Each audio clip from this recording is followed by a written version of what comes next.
Longevity in Health Equality We Trust is an exhibition journey through an imaginary city where together with Nic Palmarini we built 5 ministries that they have to administrate a Respublica, a republic that is not existing. The major scope of this exhibition project is that we would love to propose an idea of society where we can reduce the gap between lifespan and health span against the redemption of drugs. I mean, if you can have access to a certain welfare state, to some medicalization, to pharmacies, of course you have bigger chances on have a longer life.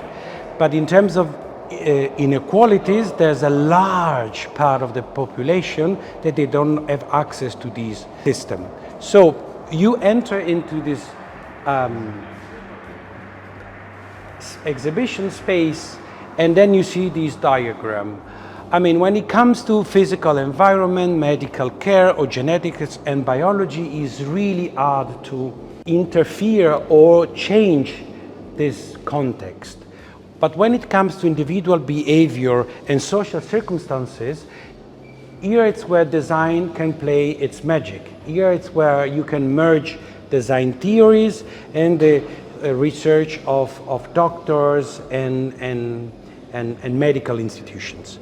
We built this paradoxical city where there are 5 ministries.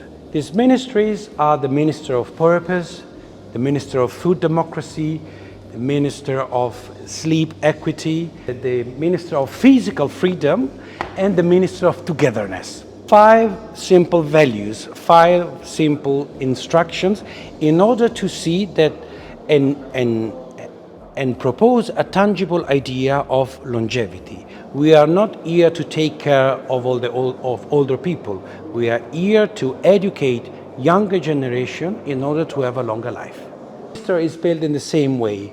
There's an entrance, an architecture with a patrimony, there's examples, there's also a liturgy of flags and decorations.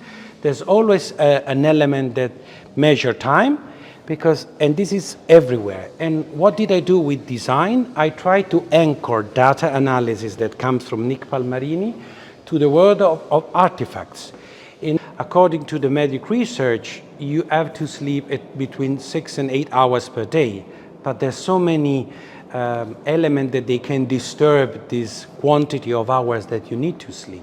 This is, for example, is a chaise longue designed by Konstantin Gercic that himself acted with these selfie sticks, because he also noticed that after the pandemic, our sleep is actively disturbed. Dreaming is extremely important, or also the relationship we have with light. This is an incredible project of Charlotte Perriand that he designed in 1950, but she was already aware of the importance of circadian lights.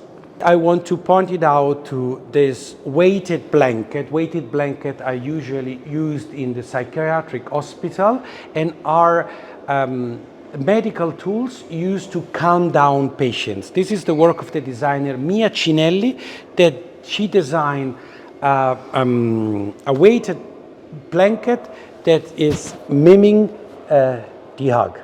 This is the Ministry of Food Democracy. What is food democracy nowadays when we have so many issues about what kind of quality food is and access to food? That's, for example, the story of the rider gaze. This is a work of the artist Lupo Borgonuovo together with the architect collective 2050 Plus. They mapped the journey of riders, not only during the pandemic, but also nowadays. And to us, it's interesting because these providers, they have so many data on where we eat, what we eat, where we buy it, at what time we eat it. And this is also extremely valuable to know, because they have more information than our doctors.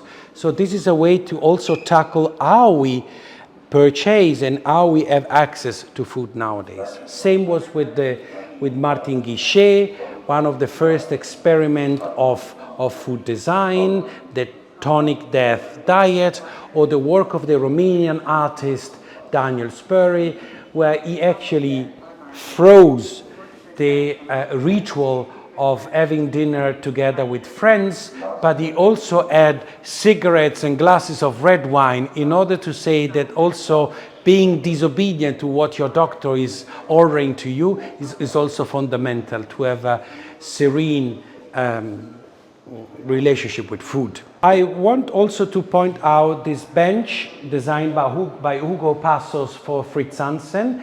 It's a bench where you can sit in both ways, and it's a bench in front of the windows of Palazzo dell'Arte, because as I said before, you need to reconnect with the reality also and while you are visiting the exhibitions, because this exhibition is not a speculation, is also a proposal to a different journey. One of the last ministers is the Minister of Physical Freedom, and we interpret sports not only as an ode to victory, the other way around, the ode to pedestrianism and the ode to the fact that you just move your body while you do things. It's also the access point, the entry level of practicing a life that can be longer than you're expecting. You have rollerblades, but you also have this incredible example of robots that they follow you carrying groceries. These are, for example, objects that you usually find in a home environment, furniture that just because the presence of wheel, they give you the chance to move around your house, not only to change the way they look, but also the fact that you move together with them. The Minister of Togetherness is the only one without an architecture, but the architecture is a circus tent where there's behaviors and suggestions by Mauro Bubico, a graphic designer, and the chairs designed by Martino Gamper, in a way that you can build your own way to live together.